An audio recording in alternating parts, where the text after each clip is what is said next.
का इस्तेमाल कर सकते हैं। देखिए मैं ये एक इश्तेहार आपको दिखा रहा हूँ, इस पे थोड़ा क्लोज इन करेंगे। ये 2-3 दिन में ही अभी आरबीआई ने पेपर में देना शुरू किया है और वो कहते हैं कि अब कैश आपके पर्स में, और वो कह रहे हैं digital currency CBDC be a part of central bank digital currency, और बाकायदा वो एक क्यूआर कोड यहां दे रहे हैं और कह रहे हैं कि इसको स्कैन करिए। और यहां पर कुछ पायलट बैंक्स हैं जिन्होंने इसके ऐप निकाल दिए, करीब 10-12 बैंक्स हैं। निश्चित तौर पे आपका भी बैंक उसमें आ जाएगा और यहां से आपको वो सूची मिल जाएगी। आप जाके अपने बैंक का, मसलन आप अगर आईसीआईसीआई बैंक के ग्राहक हैं, अगर आप एसबीआई के ग्राहक हैं, अगर आप एचडीएफसी के ग्राहक हैं, वो ऐप आप इसके थ्रू डाउनलोड कर सकते हैं और फिर उस ऐप में आप जुड़ जाएंगे। आपके पास वो ऐप आ जाएगा जिससे आप डिजिटल करेंसी का इस्तेमाल कर पाएंगे। डिजिटल करेंसी क्या है अब वो मैं आपको थोड़ा बता भी देता हूं। तो देखिए मैंने वो ऐप भी डाउनलोड करके रख लिया। अब मैं अपने फोन में आपको ऐप भी दिखा देता हूं। तो कुछ ऐसा दिखता है ऐप, देखिए ये इस तरीके का दिखता है। गांधी जी का फोटो है यहां पर, और चूंकि मेरे पास एक प्राइवेट बैंक का ये ऐप है तो मैंने उसको डाउनलोड किया है यहां पर। और देखिए मुझे ये 4 ऑप्शन दिख रहे हैं। ये पूरी प्रोसेस आपको समझ में आ जाएगी, हम अभी भी आपको बता देंगे, हमारे सहयोगी उसको आपके लिए रिकॉर्ड भी कर रहे हैं। लेकिन ऐप आने के बाद ऐसा, आप देखिए इसमें अलग क्या है। वैसे तो आप कहेंगे कि ये यूपीआई की तरह ही है जिसमें किसी को पैसे ले सकते हैं, दे सकते हैं। अब यहाँ पर पहले मेरा लॉगिन है तो चलिए मैंने यहाँ पर लॉगिन कर लिया। अब इसमें सेंड, कलेक्ट, लोड और रिडीम, ये 4 ऑप्शन है। तो लीजिए मैं लोड करने के लिए जाता हूं। अभी देखिए यहां पर मेरे पास 2 रुपए का नोट है, आप देख सक रहे हैं, 5 का है, 10 रुपए का है, 20 रुपए का ऑप्शन है, 50 रुपए का। मैं कुछ नोट इसमें जोड़ता हूं। 50 रुपए मैंने जोड़ लिए, 100 रुपए मैंने इसमें जोड़े, 150 रुपए हो गए। Load digital rupee. अब मैंने इसमें डिजिटल रुपी को लोड किया और ये 50 और 100 के नोट इसके अंदर जोड़ देगा। देखिए सक्सेसफुल भी हो गया, उसने दिखाया कि ये पैसे जुड़ गए हैं। और उसके बाद मेरे पास कितने मेरे अकाउंट में पैसे हैं वो भी मुझे मेरी वॉलेट में दिखने लग जाएंगे। तो मैं आपको दिखाता हूँ यहाँ पर कि मेरी वॉलेट में कितने पैसे आ गए हैं और वो किस तरीके से आए हैं वो भी मैं आपको दिखाता हूँ। तो देखिए यहाँ पर मैं होम पर जाऊँगा और 1 मिनट में मैं आपको दिखा रहा हूँ। ये यहाँ पर रिडीम है। अब ये मेरे पास देखिए 5 के 2 नोट हैं, 10 के भी 2 नोट हैं, 20 रुपए के 2 नोट हो गए, 50 के भी 2 नोट हैं और मेरे पास कुल मिला के यहाँ पर इस तरीके से, और 100 रुपए का 1 नोट है। मैं चाहूँ तो रिडीम भी कर सकता हूँ, इनको सब आ जाएंगे। और यहाँ पर देखिए कॉइन्स के भी ऑप्शन है। फिलहाल मैंने कॉइन जोड़े नहीं है, लेकिन 50 पैसे का कॉइन और 1 रुपए का कॉइन यहाँ पर जुड़ सकता है। लोड में जाता हूँ, कॉइन के ऑप्शन में जाता हूँ, देखिए 50 पैसे का कॉइन है, 1 रुपए का कॉइन है। अब खास बात इसमें यह होने जा रही है कि ये जो मेरे वॉलेट में जुड़ रहा है ना, 10 का नोट, 20 का नोट, ये कोई ऐसे फोटोग्राफ नहीं है जो जुड़ रही है। इसके पीछे बाकायदा एक सीरियल नंबर वाला नोट है जो डिजिटल फॉर्म में है और यही इसकी खासियत है। अब बाकी का ये यूपीआई की तरह है कि आप किसी को नाम से ये भेज दीजिए, किसी का नाम डाल के, जैसे आप यूपीआई में पैसे ट्रांसफर करते हैं, कोई क्यूआर कोड स्कैन करके पैसे ट्रांसफर कर लीजिए और ये आप किसी को भी ट्रांजैक्ट कर सकते हैं। लेकिन इस डिजिटल रुपी के आने का मतलब क्या हुआ, इससे मेरी लाइफ में क्या चेंज आएगा, क्या इसके फायदे हैं, फिर यूपीआई से ये कैसे अलग होगा, इसको मैं अगर यूज करूं तो क्या कुछ डिफरेंट है। भाई नोट रखे जरूर है, अच्छी बात है, लेकिन अब तो मैं डायरेक्ट पेमेंट करता हूं, तब मेरे लिए मन में नोट का ख्याल तो आता नहीं है। तो क्या मतलब है इन सब का, चलिए वो सारी बातचीत मैं करूंगा। लेकिन उससे पहले मैंने कहा था कि इसको कैसे आप डाउनलोड करेंगे, उसका डेमो भी तैयार है, आपको वो दिखा देते हैं, फिर बातचीत शुरू करते हैं। सीबीडीसी यानी कि central bank digital currency in दोनों काफ़ी चर्चा में है। लगभग सभी बैंक्स ने ऐप्स लॉन्च किए हैं इसको कन्वीनियंट बनाने के लिए, और काफ़ी कन्वीनियंट है, इससे ट्रांजैक्शन करना काफ़ी आसान है। सबसे पहले आपको क्या करना है, आपका बैंक का जो ऐप है उसको डाउनलोड करना है। प्ले स्टोर पे आपको लगभग सभी बैंक्स का जो सीबीडीसी ऐप है वो दिख जाएगा। तो जैसे मेरा अकाउंट है आईसीआईसीआई बैंक में, तो मैंने यहाँ पर सेलेक्ट किया और आपको पहले इंस्टॉल करना है इसको। बहुत ही आसानी से क्विकली ये इंस्टॉल हो जाता है, बहुत जल्दी इंस्टॉल हो जाता है। तो पहले हम इसको इंस्टॉल होने देते हैं। तो अब आप देख रहे हैं कि ये इंस्टॉल हो गया है। आप जैसे ही इस ऐप को ओपन करते हैं तो जैसा कि यूपीआई में है, तो जब आप ऐप इंस्टॉल हो गया तो आपको इस तरह का एक स्क्रीन आपको देखने को मिलेगा और आप यहाँ पे एंटर दबाएंगे। इससे पहले अगर आप डेमो देखना चाहते हैं तो डेमो का भी ऑप्शन है। ये आपसे कुछ परमिशंस मांगेगा फ़ोन और मैसेज को मैनेज करने के लिए। आपको इसे एक्सेप्ट करते जाना है। जब आप इसे एक्सेप्ट करते हैं फिर कुछ और डिटेल्स आपको दिए जाएंगे, आप इसे स्किप कर सकते हैं और फिर रजिस्ट्रेशन की जो प्रक्रिया है ये शुरू होती है। तो हमने यहाँ पे रजिस्ट्रेशन की प्रक्रिया शुरू कर दी। आपका ये सिम कार्ड जो है ऑटोमेटिकली डिटेक्ट करेगा, जो जिस नंबर से आपका बैंक अकाउंट लिंक्ड है आप उसको वेरीफाई करेंगे। अब ये सिम वेरिफिकेशन कंप्लीट हो चुका है। आपसे कंटिन्यू जैसे ही करते हैं तो इसके बाद ये आपसे कुछ और डिटेल्स मांगेगा, मसलन ये कि आपको पहले अपना जो पिन या बायोमेट्रिक पैटर्न जो है वो उसे सेट करना है। जैसे मैंने इसका पिन सेटअप कर लिया है। अब इसके बाद ये सेकेंड स्टेज है। यहाँ पर आपको जैसे मेरा नाम यहाँ पे लिख के आ चुका है, फिर हम इसे कंटिन्यू करेंगे। फिलहाल मैंने KYC नहीं किया है। अब इसके आगे आप देख सकते हैं कि इसके बाद आपको एक वॉलेट का पिन जनरेट करना पड़ेगा जो कि 6 डिजिट का होगा। इसे भी मैं जो है फिलहाल करता हूँ। अब देख सकते हैं कि मैंने वॉलेट का पिन भी जनरेट किया है। ये प्रोसेस भी कंप्लीट हो चुका है। जब हम इसके आगे कंटिन्यू करते हैं तो फिर इसमें फिर आगे की जो जानकारी है वो मांगी जाती है। मेरा अब जो अकाउंट लिंक्ड है उसकी जानकारी यहाँ पे है। हम इसे फिर कंटिन्यू दबाएंगे। अब ये लास्ट डिटेल है। यहाँ पे आपको अपना जो अकाउंट है इसे सेलेक्ट करना है।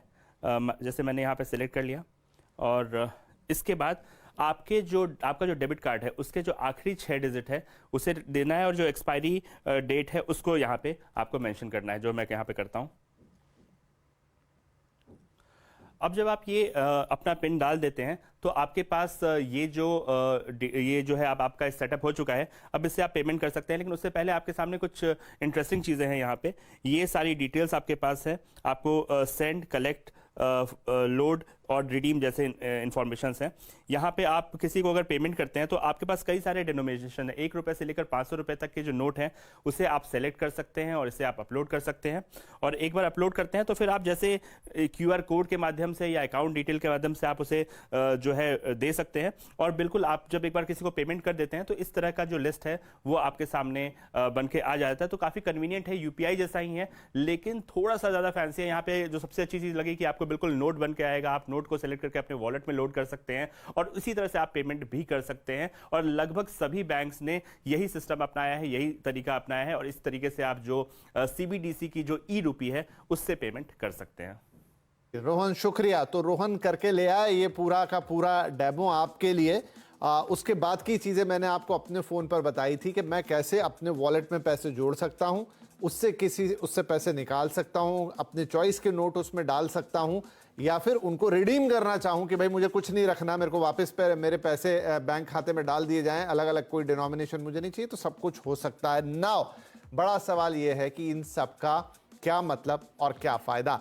हमारे साथ 2 खास एक्सपर्ट आज हमने बुलाया है इस चीज़ के लिए। फाइनेंशियल एक्सपर्ट किशोर सुब्रमण्यम साहब और प्लूटो वन के को-फाउंडर रजत गुलाटी, आप दोनों का स्वागत है। स्ट्रेट क्वेश्चन यहाँ पर मैं अपने गेस्ट के साथ लेकर जाता हूँ। किशोर जी, पहला सवाल मेरा यही कि ये अच्छी बात है CBDC आ गई, लेकिन एक यूजर के एंड पे, मेरे एंड पर वो काफी हद तक एक UPI जैसी चीज ही मुझे लगी जब मैंने इसको करके देखा। तो इसके पीछे का पर्पस क्या है? क्या ये यूजर से ज्यादा RBI के लेवल पे या सरकार के लेवल पे काम की चीज है जहां पर उनको सारी चीजें डिजिटलाइज फॉर्म में मिलेगी, या फिर एक यूजर के पॉइंट ऑफ व्यू से भी इसमें अब कुछ आगे अलग एक्सपीरियंस होगा? ओके, धन्यवाद। मैं पहले ये बात बोलना चाहता हूँ कि यार 2 यूज है, तो दोनों तरफ यूज है। गवर्नमेंट के माध्यम से अब आप अगर देखो तो RBI को बहुत खर्चा कम पड़ेगा क्योंकि उन्हें प्रिंट नहीं करना पड़ेगा नोट, या जाते जाते आगे जिन दिनों हम देखते जाएंगे प्रिंटिंग ऑफ द नोट, जो फिजिकल करेंसी होते हैं, वो बहुत कम हो जाएगी। ये पॉइंट नंबर 1।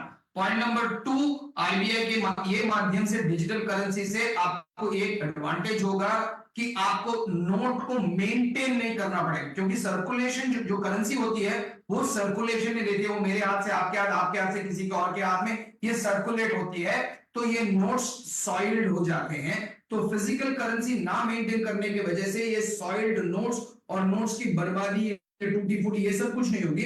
ये बहुत बड़ी एडवांटेज है सरकार की एंड से। मगर जैसे आपने बोला कि आपकी तरफ से, कॉमन मैन की तरफ से यूपीआई और इसमें कोई फर्क नहीं है, मैं बैंक टू बैंक ट्रांसफर कर रहा हूं, मगर इसमें कुछ फर्क हैं जो मैं आपको समझाना चाहता हूं। यूपीआई से जब हम पैसा ट्रांसफर करते हैं, मान लीजिए कि मैंने ट्रांसफर किया अपने अकाउंट से आपके अकाउंट में, लेजर एंट्री तो तभी का तभी हो जाता है बैंक में, मगर कभी कभार ट्रांजैक्शन सेटलमेंट जो बोलते हैं वो कभी टाइम लग सकती है। यानी कि आज के जमाने में हम ऐसी सिचुएशन में आ गए इंटरनेट में कि मैंने कैब ड्राइवर को 100 रुपया या 200 रुपया दे, वो इंस्टेंटली उसके खाते में जमा हो जाता है, मगर ये सेटलमेंट बेसिस है। मगर डिजिटल करेंसी मेरे वॉलेट से आपके डिजिटल वॉलेट में जाएगी, वो इंस्टेंट सेटलमेंट होगी। ये पहला एडवांटेज है। और दूसरा एडवांटेज या डिसएडवांटेज भी बोलिए आप उसको, अगर मैंने अपने वॉलेट से डिजिटल करेंसी लेके रखा तो वो मेरे बैंक से निकालने का सिमिलैरिटी हो गया और उसमें मुझे ब्याज या इंटरेस्ट नहीं मिलेगा। तो अगर मैं डिजिटल वॉलेट में अपने 100 रुपया, 200 रुपया, 500 रुपया दूं, उसमें ब्याज मुझे नहीं मिलेगा। पब्लिक को ये जानना है। और तीसरी बात यह है कि क्रॉस बॉर्डर ट्रांजैक्शन जो हम बोलते हैं उसमें बहुत बेनिफिट हो जाएगी। और एक बहुत बड़ी एडवांटेज होने वाली है कि एनोनिमिटी। अगर मैंने आपको अभी पैसा यूपीआई से ट्रांसफर किया तो हम एनोनिमस नहीं रह सकते हैं, हमारी जो इंफॉर्मेशन है वो पब्लिक हो जाएगी और सामने वालों को पता चल जाएगा। मगर जाते जाते हम टेक्नोलॉजी में ये देखने को हमें मिलेगा कि इसमें एनोनिमिटी भी रहेगा, मतलब हमारी पहचान या एक्सपोजर नहीं रहेगा। और जो फ्रॉड्स होते हैं, जो करेंसी फ्रॉड्स होते हैं, बैंक फ्रॉड्स होते हैं, उसमें भी ये थोड़ा हेल्प करेगा और इंटरनेशनल क्रॉस बॉर्डर ट्रांजैक्शन के लिए बहुत बेनिफिट रहेगा। मगर ये बात मैं बोलना चाहता हूं कि जो यूपीआई यूज करते हैं उन्हें शायद कॉमन यूसेज में ये लगे कि यूपीआई और ये करीबन सेम है, मगर फर्क फंडामेंटल है। यूपीआई एक प्लेटफॉर्म है जहां आप पैसा उस प्लेटफॉर्म के माध्यम से ट्रांसफर करते हो। डिजिटल करेंसी एक्चुअल करेंसी है जो आपके फोन में है, यही फर्क है। और ये प्लेटफॉर्म नहीं है, डायरेक्टली मैं पैसा आपको हाथ से देने के बजाय फोन से दे रहा हूं, वही नहीं। बस इसीलिए आरबीआई लिख भी रहा है कि अब कैश आपके फोन में, डिजिटल रुपी, डिजिटल इंडिया, वो ये बात कह रहा है। रजत साहब, यहां पर इस इश्तिहार में जिसका मैंने शुरुआत में जिक्र किया, एक और चीज लिखी जिसका जिक्र अभी सुब्रमण्यम साहब ने भी किया। Merchant can get instant settlement in CBDC at zero cost. इसका क्या मतलब हुआ? नमस्कार विपिन जी। पहला मतलब तो वही हुआ जो यूपीआई के साथ था कि जैसे ही पेमेंट आप करते हैं तो जो रिसीवर है, जिसके अकाउंट में पैसा जा रहा है, उनको इंस्टेंटली रिसीव हो जाता है। पहले मर्चेंट पेमेंट्स आप जो कार्ड से करते थे, जो हमने पहले चेक से करते थे, चेक में हफ्ता 10 दिन लगते थे पैसे अकाउंट में आने में। क्रेडिट कार्ड में, डेबिट कार्ड में अभी भी T+1 का सेटलमेंट है, क्रेडिट कार्ड में T+2 का है, मतलब 2 दिन बाद, ट्रांजैक्शन होने के 2 दिन बाद आपको पैसा आपके अकाउंट में आता है, सारे चेक्स वगैरह होके। इसके साथ सीबीडीसी के साथ, ई रूपी के साथ, क्योंकि सारे चेक्स पहले से हो चुके हैं, ये आपने अपना ई रूपी का वॉलेट कहीं अपने अकाउंट से लोड किया, फिर ये वॉलेट में आ गया और वॉलेट के लोड होने वाले प्रोसेस में जितने चेक्स थे इस पे, फ्रॉड का, एंटी मनी लॉन्ड्रिंग का, आपकी आइडेंटिटी का, ये सारे चेक्स उसमें ऑलरेडी बिल्ट इन है। तो जब आप अगर पेमेंट करते हैं किसी मर्चेंट को, किसी पीयर को, मतलब एक दूसरे को भी, तो ये चेक्स ऑलरेडी हो चुके हैं, अब इनके होने की जरूरत नहीं है। तो जैसे ही अब उस मर्चेंट के वॉलेट के साथ ट्रांजैक्शन होती है तो ये पैसा उनके अकाउंट में पड़ा है। यहाँ पे सुब्रमण्यम साहब ने बहुत बढ़िया एक्सप्लेन किया। मैं 2 चीजें उसमें कुछ ऐड करना चाहूंगा, बिकॉज उसमें ये इंपॉर्टेंट है ये देखना कि ये ट्रांसफर हो कैसे रहा है। यूपीआई पेमेंट का जरिया है। पेमेंट क्या, ट्रांसफर क्या हो रहा है उस पेमेंट में? पैसे हो रहे हैं आपके अकाउंट से दूसरे अकाउंट में। ये सेविंग्स अकाउंट से करंट अकाउंट में जा सकते हैं, सेविंग से सेविंग में भी जा सकते हैं। सीबीडीसी के साथ ये फर्क है, अब ये जो पैसा है वो ही आपके वॉलेट में अब अलग जरिए में पड़ा है, इलेक्ट्रॉनिक जरिए में पड़ा है। जो आपके अकाउंट, सेविंग अकाउंट से जो आपने अपने बैंक के खाते से उठा के वॉलेट में लोड किया, वो आपने एक्चुअली एक कन्वर्जन की। आप सोचिए कि आपने रुपी से डॉलर में किया, अब आपने क्या किया, रुपी से ई रुपी में कन्वर्ट किया। ये वो वाला कन्वर्जन है। और अब आपके जो वॉलेट है उसमें एक्चुअली पैसे पड़े हुए हैं, उसमें अब यूपीआई में पैसे नहीं पड़े होते। यूपीआई में पैसे अकाउंट में ही रहते हैं और एक अकाउंट से दूसरे अकाउंट में जब ट्रांसफर होते हैं तब एक ट्रांजैक्शन होती है। यूपीआई तब इन्वोक किया जाता है, तब उसका काम आता है जब वो ट्रांजैक्शन होती है। बट ई रूपी एक एक्चुअल करेंसी है और डिजिटल करेंसी है जो आपके अब फोन में ऑलरेडी पड़ी हुई है। अब इसको ट्रांसफर कैसे करते हैं, इसके मल्टीपल जरिए होने वाले हैं। आज की डेट में वॉलेट टू वॉलेट ट्रांजैक्शन हो रहा है। आप क्यूआर कोड से कर पाएंगे। जिन बैंक के आपने नाम लिए आज की डेट में वो इंटरऑपरेबल क्यूआर कोड्स ऑफर कर रहे हैं, जिनमें यूपीआई की पेमेंट और ई रुपी की पेमेंट सेम क्यूआर कोड के थ्रू हो सकती है, बट ये हर क्यूआर कोड पे अभी लागू नहीं हुआ है। तो जो पेमेंट के जरिए है वो सेकंड बन जाते हैं, पर जो एक्चुअल चीज ट्रांसफर हो रही है वो करेंसी हो रही है। पहले आपका रुपी ट्रांसफर हो रहा था, अब ई रुपी ट्रांसफर हो रहा है। ये एक दूसरे के डिफरेंट वर्जन हैं, बट ये अलग हैं एक दूसरे से। तो यहां पे जो आपने सवाल पूछा कि इंस्टेंटली सेटल कैसे हो रहा है, कि उसको ई रुपी तो उसी टाइम मिल गया, पर उसको अब इस पे अगर इंटरेस्ट अगर वापस कमाना है, अपने अकाउंट की तरह ट्रीट करना है, तो उसको भी ये पहले जो चौथा ऑप्शन आपकी ऐप में आया रिडीम का, उसे पहले रिडीम करना पड़ेगा। क्योंकि सीबीडीसी का सबसे बड़ा फैक्टर ये होता है कि वो स्टेबल होती है। दैट मीन्स आज का 1 रुपया आज से 100 साल बाद भी 1 ही रुपया रहेगा। इसका एक इंप्लीकेशन ये है कि उस पर कोई ब्याज नहीं चढ़ सकती, वो कोई वैल्यू गेन नहीं कर सकता, लूज नहीं कर सकता, वैसे का वैसा पड़ा रहेगा। बट हमारे सेविंग्स अकाउंट से हमें और भी फायदे मिलते हैं। इसलिए ये सवाल और भी बड़ा हो जाता है कि जो रिटेल यूजर है उसके लिए क्या फायदा। जो मर्चेंट है उसका तो करंट अकाउंट ही चल रहा था, वो वैसे भी कुछ नहीं कमा रहा था जी। तो एडिशनल सवाल मैं लूं रजत जी, इससे पहले कि ब्रेक लूं, कि देखिए यूपीआई में तो पिछले दिनों वो मर्चेंट ट्रांजैक्शन पे 2000 रुपए और उसके ऊपर चार्जेस की बात आ रही थी, ये कह रहे जीरो कॉस्ट। तो मतलब क्या मैं किसी को लाख रुपया भी इस तरीके से भेज दूं मर्चेंट ट्रांजैक्शन में, तो वहां कोई कॉस्ट बियर नहीं करनी है किसी को?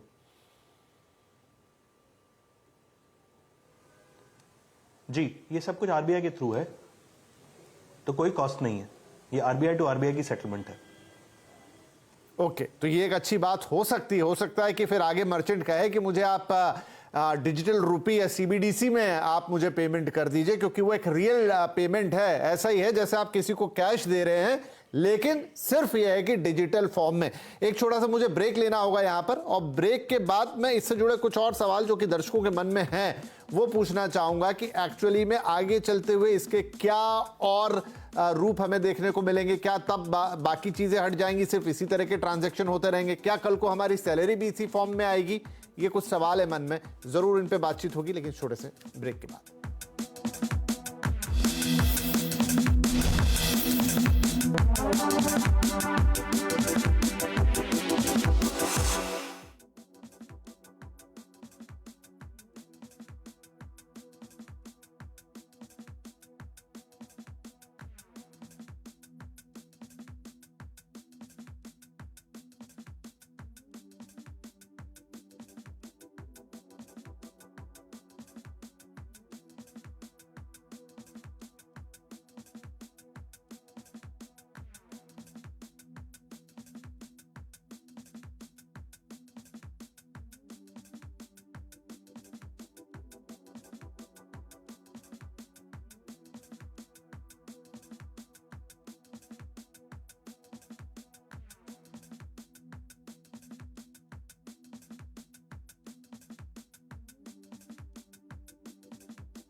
चलिए, तो यहां पर हम बात कर रहे हैं सीबीडीसी यानी सेंट्रल बैंक डिजिटल करेंसी की, जहां पर अब बाकायदा एक पायलट प्रोजेक्ट जैसा ही इसको कह लेते हैं। इश्तिहार देखिए, आरबीआई ने सबसे आग्रह किया है कि आपके अपने अपने बैंक्स के जो ऐप बनाए हैं उन्होंने सीबीडीसी के, उनको आप अपने फ़ोन में लीजिए और उसके बाद आप बाकायदा जो कैश आप जिसे कहते हैं ना, 100 का नोट, 50 का नोट, 10 का नोट, 20 का नोट, वो सब अपने फ़ोन में रख सकते हैं। एक्चुअल करेंसी जहां एक नंबर होगा, जैसे आपके नोट पर एक उसका नंबर होता है सीरीज का, बाकायदा वैसा एक नंबर बैकअप हो रहा होगा पीछे एक्चुअल नोट की ही तरह, जो कि आपके फोन के अंदर होगा। राइट, अब इसके और क्या एप्लीकेशंस होंगे?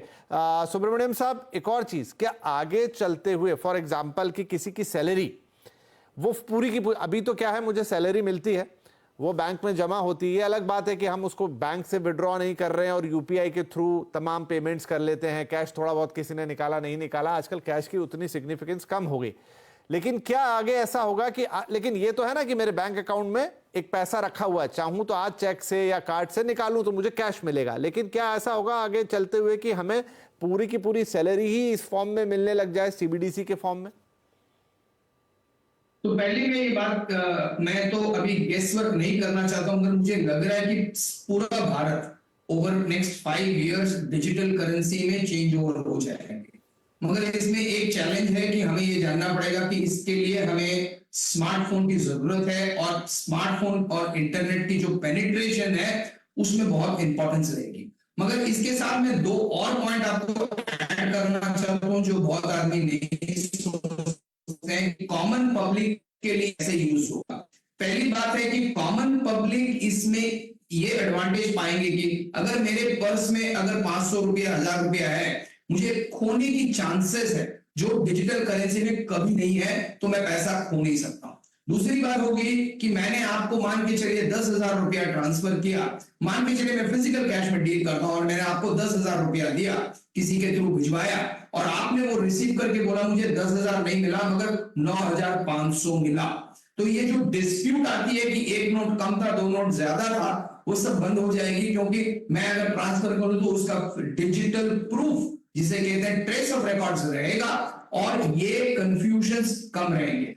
तीसरी बात बहुत इंपॉर्टेंट चीज हमें बतानी है कि कॉस्ट ऑफ ट्रांजैक्शन बहुत कम होता है इंडिविजुअल के लिए। मान के चलिए अभी मुझे 5,000 रुपए की जरूरत है और मेरे पास कोई एटीएम नहीं है, शायद मुझे 20 या 30 या 50 रुपया खर्चा करना पड़े उसे जाके कोई एटीएम या बैंक से विड्रॉ करने में, तो कॉस्ट ऑफ ट्रांजैक्शन और टाइम दोनों बचती है जहां मैं डाउनलोड करके इसे यूज कर सकता हूं।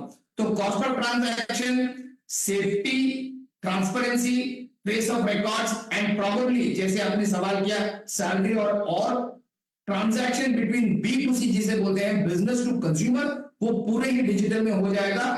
और दुनिया भर अगर डिजिटल ट्रांजैक्शन थ्रू सीबीडीसी हो गया तो डॉलर की जो अहमियत जो कहते हैं वो वीक हो सकती है, बिकॉज पूरी दुनिया इसको यूज करना चालू करेंगे और इंडियंस का पॉपुलेशन आज दुनिया में नंबर 1 सर्वश्रेष्ठ है, तो इसमें इंपैक्ट इंटरनेशनल करेंसी और ट्रेडिंग में भी होगा। वैसे आप जो कह रहे थे, जितना मैं आप काफी सारी चीजें इसके बारे में पढ़ रहा था, शायद ये जो ऐप होंगे इनको इंटरनेट की भी जरूरत नहीं होगी या हाई लेवल इंटरनेट की जरूरत नहीं होगी चलाने के लिए। इस पे थोड़ी सी क्लैरिटी आएगी तो हम और बात करेंगे, लेकिन ये मैंने ये चीज कहीं पढ़ी कि शायद इसको इस तरीके से डेवलप किया जा रहा है, but I am not sure about that, इसलिए जस्ट ये बात मैं एक पासिंग रेफरेंस में कह रहा हूं। एड्राज रजत साहब ये बताइए कि देखिए ये सीबीडीसी की बात ही तब शुरू हुई जब क्रिप्टो करेंसी का बहुत ज्यादा हल्ला मचा, तब दुनिया भर में चर्चा छिड़ी, सेंट्रल बैंक्स ने अपनी डिजिटल करेंसी की बात की, तो एक तरीके का जवाब है ये क्रिप्टो करेंसी को। तो क्या ये उसको कहीं मतलब उस इकोसिस्टम के ऊपर कहीं कुछ ही अपना इकोसिस्टम बनाएगी? क्या होगा, क्या कोई कोरिलेशन उससे? कोरिलेशन तो होगा डेफिनेटली, पर आज के डेट में भी गवर्नमेंट काफी क्लियर है कि वो क्रिप्टो को डिजिटल एसेट्स की तरह ट्रीट करती हैं, करेंसी की तरह नहीं। क्रिप्टो में अभी बहुत वेरिएबिलिटी है, बहुत रिस्क है। आज जो आपने 100 रुपए का क्रिप्टो खरीदा, कोई भी आप करेंसी उठा लीजिए, क्रिप्टो करेंसी उठा लीजिए, वो आज से 1 घंटे में 100 रुपए का नहीं होगा, कुछ ना कुछ उसमें बदलाव आ चुका होगा। इसलिए इसको करेंसी की तरह नहीं ट्रीट कर सकते, ये किसी की पेमेंट करने के लिए यूज नहीं कर सकते। इंडियन गवर्नमेंट का ये स्टैंस है, आरबीआई का ये स्टैंस है। डिजिटल करेंसी की जरूरत इसलिए पड़ रही है बिकॉज आपको स्टेबिलिटी चाहिए। जितने कारणों के लिए सुब्रमण्यम साहब ने बोला कि ये डिजिटल करेंसी बनी है वो सारे जायज हैं, पर ये इंस्टीट्यूशनल और गवर्नमेंट पेमेंट्स के लिए ये ज्यादा यूजफुल रहेगा, ये ज्यादा पर्टिनेंट रहेगा। रिटेल यूजर्स के लिए ये इतना यूजफुल नहीं है। मैं सोचूंगा इनकी जो कंपैरिजन की जाएगी, अगर आप भारत जैसे देश में ना बैठे होते जहां डिजिटल पेमेंट्स का दुनिया में से सबसे बेहतरीन एग्जाम्पल आज की डेट में भारत में है, तो शायद इसकी जरूरत और आपको रिटेल यूजर्स को भी फील होती। पर आप आज उस देश में बैठे हैं जहां का यूपीआई का सिस्टम अब 19 और देश एक्सेप्ट कर रहे हैं, यूज कर रहे हैं। तो मैं जो कंपैरिजन करूंगा वो बोलूंगा रिटेल और होलसेल की जो कंपैरिजन है सीबीडीसी की, वो यूपीआई और आईएमपीएस की है। आईएमपीएस आज यूपीआई और आरटीजीएस की है। तो यूपीआई आज की डेट में आईएमपीएस की रेल्स पे चलता है, बट आप और मैं उसके बारे में सोचते भी नहीं है। हम अपनी पेमेंट जो है वो यूपीआई से करते हैं, और यूपीआई में और इतनी इनोवेशन आ चुकी हैं, आप उस पर क्रेडिट भी ले सकते हैं अपने कार्ड के साथ, अपनी कार्ड पेमेंट्स भी कर सकते हैं। बहुत तरीके हैं जो आप यूपीआई को यूज करते हैं और आप उसके बारे में सोचते नहीं है कि ये कैसे यूज हो रहा है। पर आरटीजीएस जो है वो बड़ी ट्रांजैक्शंस के लिए यूज होता है, और आरटीजीएस आप और मैं तो कम यूज करते हैं, हम बिजनेसेस ज्यादा यूज करते हैं। जहां जहां आरटीजीएस यूज होता है, मेरा मानना है कि सीबीडीसी की बहुत वैल्यू है, और एक B2B और G2B ट्रांजैक्शन में आएगा, जो गवर्नमेंट टू बिजनेस और गवर्नमेंट टू कंज्यूमर। पर इसका क्रिप्टो से अब जो अगर आपने कोई डायरेक्ट बेनिफिट ट्रांसफर देना है यूजर्स को, तो वो भी गवर्नमेंट डायरेक्टली इसके थ्रू दे सकती है। जो आपने एक पॉइंट बोला कि एप्स को इंटरनेट की जरूरत नहीं पड़ेगी, मुझे लगता है ये थोड़ा सा आज की डेट में अनफॉर्चुनेट है कि ई रूपी और ई रूपी के नाम से अब दो चीजें इंडिया में चल रही हैं, एक सीबीडीसी और एक प्रीपेड वाउचर्स जो एनपीसीआई के अंडर आते हैं। तो वहां पे थोड़ी सी कंफ्यूजन है, और ये क्लैरिफाई करना आरबीआई और एनपीसीआई के लिए बहुत जरूरी है। आगे ये चीज का क्लैरिफिकेशन बिल्कुल लेकर आएंगे, लेकिन देखिए बहुत अच्छी बात आपने कही कि जो डिजिटल खासतौर पे पेमेंट के मामले में हिंदुस्तान ने अपनी जगह बना ली, वो पूरी दुनिया में फिनोमिनल है। और ये उसमें एक और जिसे कहते हैं फिदर इन द कैप हो गया, जहां पर आप डिजिटल करेंसी लेकर आ गए हैं एक्चुअल करेंसी की तरह। बहुत सारे फायदे हमारे दोनों मेहमानों ने बताए कि उसका क्या फायदा है, कॉस्ट ऑफ ट्रांजैक्शन में भी, पूरे इकोसिस्टम में भी, उसको आप कहीं लूज नहीं कर पाएंगे। और अभी तो बहुत सारी डिटेलिंग है कि इसका पूरा एक ट्रेल बनेगा, क्योंकि ये ब्लॉकचेन टेक्नोलॉजी पे है, हमेशा पता रहेगा कि कहां से कहां तक कोई पैसा मूव करके गया। आगे ढेर सारी बातें होंगी, लेकिन चूंकि एक शुरुआत हुई और अब वो आपके हमारे लिए आ गई। कमर्शियल उन्होंने अलग लॉन्च किया है, लेकिन ये रिटेल वाला भी आ गया, जिसे बाकायदा आप अपने फोन में डाउनलोड करके फील कर सकते हैं, देख सकते हैं और उससे रियल टाइम ट्रांजैक्शन कर सकते हैं। तो ये अब ऐप सबके लिए उपलब्ध है, आपके बैंक में भी आप देख सकते हैं। आज यही कार्यक्रम का उद्देश्य था कि आपको बताएं कि ऐसी चीज आ चुकी है और हमने डिजिटल ट्रांजैक्शन या डिजिटल इकोनॉमी की तरफ एक और कदम बढ़ा दिया। बहुत शुक्रिया आप दोनों ही मेहमानों का, आपने बहुत अच्छी तरह इसके फायदे बताए और इसमें क्या उपयोग आगे हो सकते हैं वो फ्यूचर हमें दिखाया। धन्यवाद इस कार्यक्रम में शामिल होने के लिए।